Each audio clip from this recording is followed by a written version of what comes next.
സംസ്ഥാന automobile workshop union സമരത്തിലേക്ക് E20 പെട്രോളിന്റെ വരവോടെ വലിയ പ്രതിസന്ധിയാണ് മേഖല നേരിടുന്നത്. തകരാർ പരിഹരിച്ചാലും ദിവസങ്ങൾക്കുള്ളിൽ വീണ്ടും സമാന പ്രശ്നം രൂപപ്പെടുന്നു. തങ്ങളുടെ ജോലിയുടെ ഗുണനിലവാരത്തെ ഇത് ചോദ്യം ചെയ്തതായും സൗജന്യമായി വീണ്ടും നന്നാക്കി നൽകേണ്ട സാഹചര്യമാണ് എന്നും association of automobile workers Kerala സംസ്ഥാന പ്രസിഡന്റ് റിപ്പോർട്ടറിനോട് പരസ്യ പ്രതിഷേധത്തിനൊരുങ്ങുകയാണ് സംഘടന.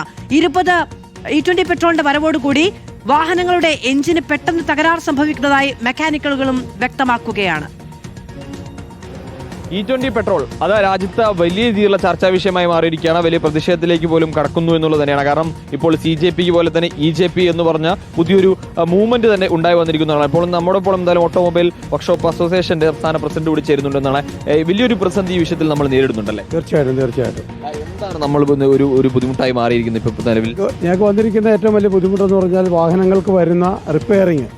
അതിന് ഒരു അടുത്തടുത്ത് തന്നെ ഓരോ കംപ്ലൈൻറ്റ്. ഇതിപ്പോൾ ഇതിൻ്റെ ഒരു കാർബറേറ്റർ മാറിക്കഴിഞ്ഞാൽ പോലും എത്രയും പെട്ടെന്ന് അത് വീണ്ടും ഒരാഴ്ച രണ്ട് ദിവസം 3 ദിവസം കൊണ്ട് വീണ്ടും കംപ്ലൈന്റ് ആവുന്നു. ഇപ്പോൾ ഇവിടെ ഈ ദൃശ്യങ്ങൾ കാണുന്ന നിരവധിയായ കാർബറേറ്ററുകൾ, അതായത് ഈ സമയ ദിവസങ്ങൾ മാത്രം മാറ്റിയതാണ് എന്നുള്ളതാണ് മനസ്സിലാക്കുന്നത്. എന്തായാലും ഇത് നന്നാക്കുന്ന മെക്കാനിക്കുകൾ കൂടിയുണ്ട്. അവർക്ക് കുറച്ചുകൂടി എന്താണ് നേരിടുന്ന പ്രശ്നം? നിങ്ങൾ എന്താണ് ഇത് ഈ പ്രശ്നമായിട്ട് വരുമ്പോൾ കാണുന്നത്? മെയിനായിട്ട് ഇത് പൂപ്പൽ വരിക, ഇതുപോലെ കോപ്പർ ജെറ്റുകളൊന്നും അഴിയാതെ വരിക, എല്ലാം കട്ടായി പോവുക, ഹോൾസ് ബ്ലോക്കായിട്ട്. പിന്നെ ഇത് വണ്ടിക്ക് മിസ്സിങ്, കോൾഡ് സ്റ്റാർട്ടിങ്, ലാഗാണ് വണ്ടിക്ക് എപ്പോഴും. സാധാരണ നോർമലായിട്ട് ഓടിക്കുന്ന ഒരാൾക്ക് ഓടിക്കാൻ ഒക്കുമല്ലോ വണ്ടി, സാധാരണ ഈ കാർബറേറ്റർ മാറിക്കഴിഞ്ഞാൽ ഇതുപോലെ ഒരു 3-4 ദിവസം വണ്ടി എടുക്കാതിരുന്നാൽ പിന്നെ തുണിഞ്ഞ് മാറി പോവുക. അത് തന്നെയാണ് പ്രശ്നങ്ങൾ. തണുത്ത കാലാവസ്ഥ കൂടുതലായിട്ട് വരും. പ്രശ്നങ്ങളായിട്ട് പരാതിയായിട്ട് ആളുകൾ എത്തുന്നുണ്ട്, മാറ്റിക്കൊണ്ട് രണ്ടാമത് മാറി ചെയ്തിട്ടുണ്ട്. പല പ്രാവശ്യം കാർബറേറ്റർ ഒരാഴ്ച ഓടായിരുന്നാൽ പിന്നെ കംപ്ലൈൻറ്റാണ്. റീപ്ലേസ് കൊടുക്കാന്നുള്ള വേറെ കാര്യമൊന്നുമില്ല. ഇത് തന്നെയാണ്. പരിധിക്ക് അപ്പുറത്തേക്ക് പറയാൻ കഴിയുന്നില്ല. ഇതുപോലെ പൂപ്പലായി വരുമോ ഈ കാർബറേറ്ററിൻ്റെ അകം മൊത്തം ഇങ്ങനെ വന്നേച്ച് ഈ വെള്ളം ഇതുണ്ടോ? അത് തന്നെയാണ് ഇവർ ഈ കാണിക്കുന്ന പോലെ തന്നെ ഇത്രത്തോളം വലിയ തോതിൽ ഇതിനുള്ളിലേക്ക് വലിയ രീതിയിൽ പൂപ്പലുകൾ ഉണ്ടാകുന്നു എന്നുള്ളത് തന്നെയാണ്. ഇത് വലിയ പ്രതിസന്ധി ഉണ്ടാക്കുന്നു, ഇത് ബുദ്ധിമുട്ടാകുന്നത് കൃത്യമായി ഇത് നന്നാക്കാൻ കഴിയാത്ത സാഹചര്യം. ഇത് പൊട്ടിപ്പോകുന്നു, വീണ്ടും നന്നായി കൊടുക്കുന്നു. അത് 2-3 ദിവസം വണ്ടി വീണ്ടും ഓണാക്കാതെ വെച്ച് കഴിഞ്ഞാൽ വീണ്ടും അതേ പ്രശ്നത്തിലേക്ക് കാര്യങ്ങൾ പോകുന്നു എന്നുള്ളത് തന്നെയാണ്. അപ്പോൾ എന്തായാലും E20 അതായത് എഥനോൾ പെട്രോളിനെതിരെ ഉള്ള ഒരു പ്രതിഷേധം തന്നെയാണ് ഇവരുടെ ഭാഗത്ത് ഉണ്ടാക്കുന്നത്. വലിയ ബുദ്ധിമുട്ട് തന്നെയാണ് അവർ പങ്കുവെക്കുകയും ചെയ്യുന്നത്. E20 പെട്രോൾ ഉപയോഗിക്കുന്ന ചില വാഹനങ്ങൾക്ക് പ്രശ്നമുണ്ടാകുന്നുവെന്ന കേന്ദ്രമന്ത്രി നിതിൻ ഗഡ്കരിയുടെ മറുപടി കേന്ദ്രത്തിന്റെ പൊള്ളത്തരം വ്യക്തമാക്കുന്നു എന്ന A റഹീം MP.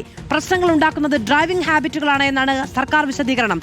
ഇത് വാഹന ഉപഭോക്താക്കളെ അപമാനിക്കുന്നതാണ് എന്നും A റഹീം MP.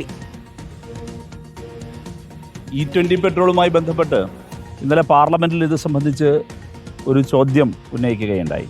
ആ ചോദ്യത്തിന് രേഖാമൂലം നൽകിയ നിതിൻ ഗഡ്കരിയുടെ മറുപടി പരാതി ഉന്നയിക്കുന്ന ജനങ്ങളെയാകെ വല്ലാതെ അവഹേളിക്കുന്ന വിധമാണ് സർക്കാർ അവരുടെ നിലപാടും മറുപടിയും വ്യക്തമാക്കിയിരിക്കുന്നത്.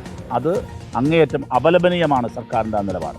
ഡ്രൈവിംഗ് ഹാബിറ്റുകളും വാഹനത്തെ കൈകാര്യം ചെയ്യുന്ന നിങ്ങളുടെ കുഴപ്പമൊക്കെ കൊണ്ടാണ് മൈലേജിന് കേടുവരുന്നെങ്കിൽ വരുന്നത്, അല്ലാതെ E20 കൊണ്ട് മൈലേജിന് എഫക്റ്റ് ചെയ്യില്ല എന്നുള്ളതാണ് മറുപടിയായി അച്ചടിച്ച് നൽകിയിരിക്കുന്നത്.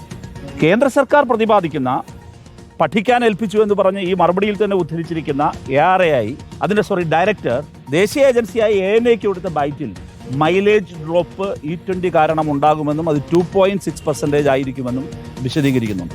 ദൗർഭാഗ്യവശാൽ പാർലമെന്റിൽ എനിക്ക് നൽകിയ മറുപടി പുറത്ത് ARI ഡയറക്ടർ പറഞ്ഞ മറുപടിയിൽ നിന്ന് ഘടകവിരുദ്ധമാണ്. ആ ഘടകവിരുദ്ധമായ മറുപടി നൽകിയതിനെതിരെ ഞാൻ ഇത് പ്രതിപാദിച്ച്